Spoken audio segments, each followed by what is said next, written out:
Let me provide a brief update on Operation Epic Fury. Today, the United States military continues to carry out large-scale combat operations in Iran to eliminate the grave threats posed to America by this terrible terrorist regime. Following our obliteration of Iran's nuclear program in Operation Midnight Hammer a short while ago, we warned Iran not to make any attempt to rebuild at a different location because they were unable to use the ones that we so powerfully blew up. But they ignored those warnings and refused to cease their pursuit of nuclear weapons.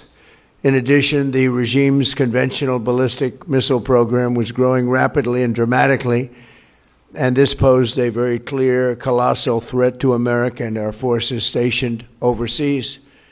The regime already had missiles capable of hitting Europe and our bases, both local and overseas, and would soon have had missiles capable of reaching our beautiful America. The purpose of this fast-growing missile program was to shield their nuclear weapon development and make it extraordinarily difficult for anyone to stop them from making these highly forbidden by us nuclear weapons. We were the ones that were complaining. We were the ones that wanted it stopped, but everybody was behind us. They just didn't have the courage to say so. An Iranian regime armed with long-range missiles and nuclear weapons would be an intolerable threat to the Middle East, but also to the American people.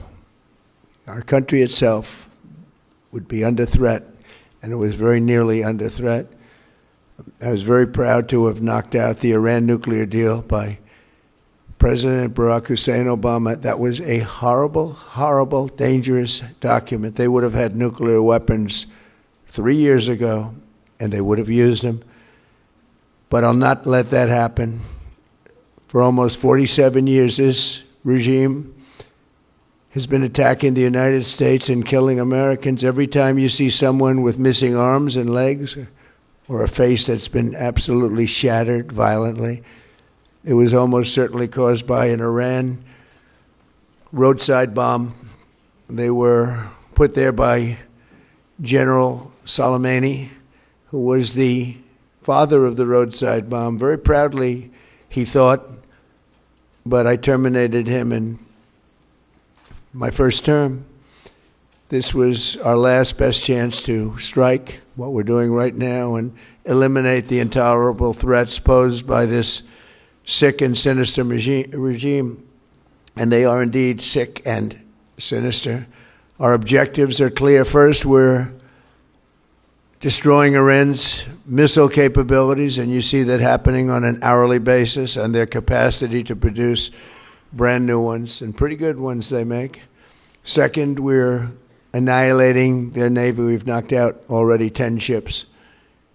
They're at the bottom of the sea. Third, we're ensuring that the world's #1 sponsor of terror can never obtain a nuclear weapon, never going to have a nuclear weapon. I said that from the beginning. They're never going to have a nuclear weapon. They were on the road to getting one legitimately through a deal that was signed foolishly by our country.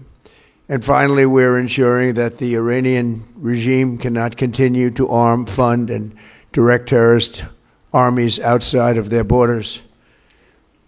And we thought we had a deal, but then they backed out. And they came back, and we thought we had a deal, and they backed out. I said, you can't deal with these people. You've got to do it the right way.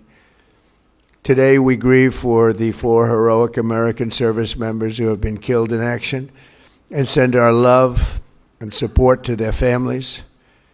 In their memory, we continue this mission with ferocious, unyielding resolve to crush the threat this terrorist regime poses to the American people, and a threat indeed it is.